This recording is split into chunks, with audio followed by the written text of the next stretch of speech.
E aí, tudo tranquilo contigo? Aqui é Richard. Hoje eu enfrentei uma situação um pouco diferente do usual e gostaria de compartilhar com vocês. Eu estou num telhado em que a gente tinha um problema com os morcegos saíram do telhado, só que em compensação quem ocupou o lugar deles foram uns periquitos, uns passarinhos verdinhos que eu até postei nos últimos dias aqui no WhatsApp. Então eu vou explicar o que isso muda no nosso processo de trabalho e vou fazer um review dos materiais também utilizáveis para a gente controlar essa situação. Então vamos lá. A grande diferença entre esses bichinhos e os morcegos é que esses bichinhos eles podem não ficar para a vida inteira no mesmo lugar. Eles podem instalar um ninho em um ano em um lugar, no outro ano em outro, enfim, eles vão mudando conforme a disponibilidade de alimento. Em contrapartida, os morcegos eles pegam aquele lugar em que eles se instalaram e ficam lá por gerações e gerações. Então uma colônia de morcegos ela pode alcançar uma proporção gigantesca, tá? Então a segunda parte entra na vedação. A gente sabe que para um bicho não se instalar no telhado ele precisa estar vedado, isso é impreterível. Tem armadilhas que a gente usa para facilitar o nosso processo, mas no fim das contas tudo se resume à vedação. Os materiais que eu costumo utilizar é a manta adesiva, algumas telas plásticas, espuma expansível em alguns casos. Todos os materiais são leves e eu uso esses materiais leves porque eu sei que a estrutura do telhado pode aguentar eles. Em contrapartida, eles são leves e mais frágeis e alguns animais conseguem romper. A própria manta adesiva, a gente sabe que de dentro para fora, quando os morcegos estão dentro do telhado na hora de sair, eles conseguem abrir um buraco na manta porque eles estão apoiados no telhado, apoiados no forro e conseguem sair. Só que por fora do telhado, caso eles tentem entrar, eles já não conseguem porque eles não têm toda essa força de torque ali para abrir um pedacinho na manta. Então ela é eficiente, ela dá conta dos morcegos. Mas quando a gente está falando dos periquitos, que tem um bico que é adaptado para abrir sementes super duras, o material para ele não vai fazer diferença. Então, para a gente controlar esses bichinhos, a gente precisa fazer uma vedação com um material que seja rígido. Dentre esses materiais rígidos que a gente tem é o cimento, a vedação com cimento e a vedação com algerosa de alumínio. A algerosa de alumínio ela é leve, então ela é recortada e montada em cima do telhado, tal qual o telhado é. É um trabalho mais caro, mais laborioso, bastante manual, só que bem eficiente. A questão é que a algerosa de alumínio ela não resolve o problema dos morcegos, porque os morcegos abrem um espaço ali.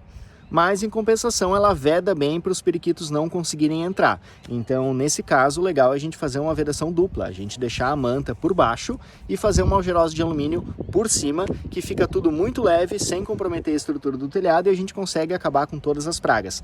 Tanto os periquitos, tanto os passarinhos, quanto os morcegos que podem entrar ali também futuramente. A segunda opção que a gente tem para controlar tudo é a partir para os materiais pesados, como aqui a gente já tem um pouco, que é cimento. A questão do cimento ele tem um custo baixo, várias pessoas conseguem trabalhar com cimento, fazer a massa e aplicar ele no telhado, ele é tranquilo de fazer. A questão é que ele pode alterar a posição das telhas de duas formas. A primeira delas quando a gente põe o cimento aqui, ele vai criar uma tensão, ele vai criar uma força. Essa força criada com o tempo pode ir deslocando essas telhas aqui, claro que essa aqui não vai acontecer porque ela está cimentada, mas ela acaba entortando para cá. Nesse entortar para o lado, ela abre um buraco aqui no lateral que infiltra e deixa todo tipo de coisa entrar. Essa é uma das coisas que o cimento pode fazer no telhado. A segunda delas é aumentar excessivamente o peso, a carga sobre a estrutura do telhado.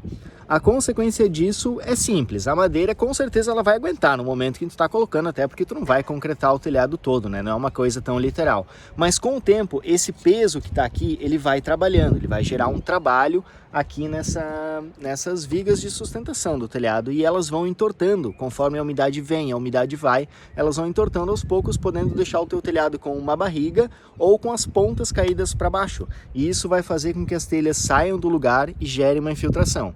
Além do que, a madeira é um material que vai sofrendo decomposição, seja por consumo dos cupins, que vai comendo ela e deixando ela mais frágil, seja por fungos, ou seja pelo próprio tempo. As fibrazinhas da celulose que estão na madeira, elas vão se decompondo, elas vão perdendo sua estabilidade e a madeira vai ficando cada vez mais sensível, especialmente essas madeiras mais recentes, que são usadas no telhado, que geralmente é um pinus, um eucalipto, e na maioria das vezes não é nem autoclavado. Então, com o tempo, o teu telhado ele pode não suportar mais o peso daquele cimento e ceder. Então a gente tem uma tomada de decisão muito delicada na hora de usar os materiais. Tem opções mais caras, mais baratas, mas todas elas têm as vantagens e desvantagens. Então se tu ficar com qualquer dúvida com relação a qual material utilizar para realizar o procedimento, é só me dar um toque que a gente vai conversando, beleza? Um abraço, até amanhã.